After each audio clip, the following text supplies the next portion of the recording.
Good morning friends, I am Kalpesh Anjaria, your CRM दोस्त। Friends, मैं पिछले कई सालों से सेल्स एंड मार्केटिंग में जॉब किया हूँ। मैंने बहुत सारी कंपनियों में सेल्स मार्केटिंग के सॉफ्टवेयर इम्प्लीमेंट किए हैं और पिछले 7 से 8 साल में मैंने अपनी खुद की कंपनी स्टार्ट की है, सेल्स किट सॉफ्टवेयर सॉल्यूशंस, जहाँ पे हम CRM सॉल्यूशन सेल करते हैं। तो फ्रेंड्स, ये सीरीज़ मैं चालू कर रहा हूँ फॉर द सोल पर्पज़ कि मैं आपको समझा पाऊँ कि CRM होता क्या है। बहुत सारे हमारे भाई हैं, बहुत सारे हमारे फ्रेंड्स हैं जिनको समझना होता है कि उनकी कंपनी के लिए एक सॉफ्टवेयर इम्प्लीमेंट करें जो आपको फ़ायदा करवाए, आपका सेल्स बढ़वाए। तो CRM उनमें से एक सॉफ्टवेयर है जिनको हम शॉर्ट फॉर्म में CRM बोलते हैं। उसका फुल फॉर्म होता है कस्टमर रिलेशनशिप मैनेजमेंट। अब आप इस नाम से तो समझ ही गए होंगे कि सॉफ्टवेयर एक्चुअली काम क्या करता है। फिर भी मैं आपके इसके कुछ पॉइंट्स बताऊंगा, कुछ ऐसी चीज़ें बताऊंगा जिससे आपके बिजनेस में आपको फ़ायदा हो।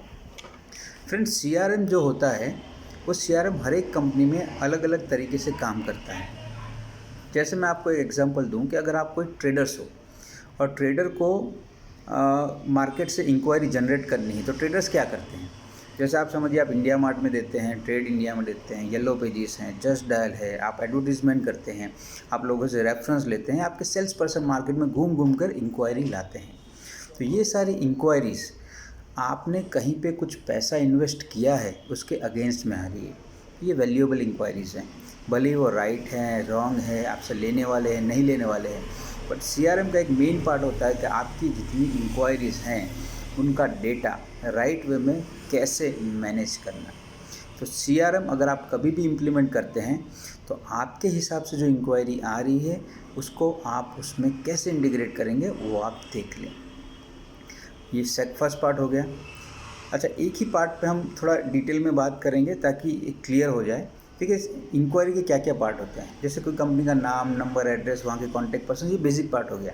बट आपके बिजनेस के हिसाब से, जैसे आपने इंडिया मार्ट में 50,000 रुपये साल के दे रहे हो आप, और आपको वहाँ से कुछ इंक्वायरी आ रही है, तो आपको जानना है कि इस सोर्स से मुझे कितनी इंक्वायरी मिली, क्योंकि अगले साल फिर से आपका रिन्यूअल होगा तो आप क्या करोगे, आपको जानना पड़ेगा कि पिछले साल मुझे कितनी इंक्वायरी मिली है, मैं इस कंपनी को फिर से पैसा दूं या नहीं दूं, या इसकी जगह मैं जस्ट डायल में पैसा दे दूं, या इंडिया मार्ट में पैसा निकाल के मैं येलो पेजेस में दे दूं, मैं क्या करूं। तो ये डिसीजन आप कैसे लोगे?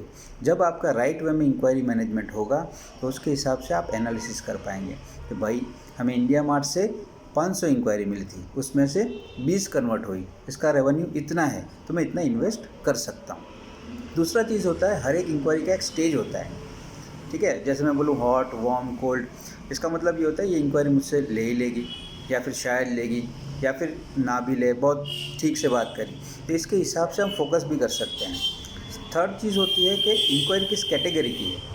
मेरे क्लाइंट जो है, रेजिडेंशियल क्लाइंट है, इंडस्ट्रियल क्लाइंट है, उनको बाइफरकेट करना चाहता हूँ, तो वो आप उसमें डाल सकते हो। इंक्वायरी मैनेजमेंट अगर आप प्रॉपरली करेंगे तो आपने जो पैसा मार्केटिंग में इन्वेस्ट किया है उस पैसे का राइट ROI आप जनरेट कर पाएंगे। तो फ्रेंड्स, इस वीडियो के लिए इंक्वायरी में इतना ही। सेकंड टाइम हम मिलेंगे जिसमें हम कोटेशन के बारे में डिस्कस करेंगे कि कोटेशन कैसा होना चाहिए, कैसे जाना चाहिए, और कौन सी सिस्टम आपको हेल्प कर सकती है। अगर आपको इसके बारे में ज़्यादा जानकारी लेनी है तो हमारी वेबसाइट पे आप जा सकते हैं www.saleskit.co.in। मैं लिंक डिस्क्रिप्शन में डाल दूंगा। वहाँ पे हमारे फ्री सॉफ्टवेयर्स भी होते हैं डेमो के लिए। अगर आपको डाउनलोड करना है, यूज़ करना है, तो आप यूज़ कर सकते हैं। आज के लिए थैंक यू।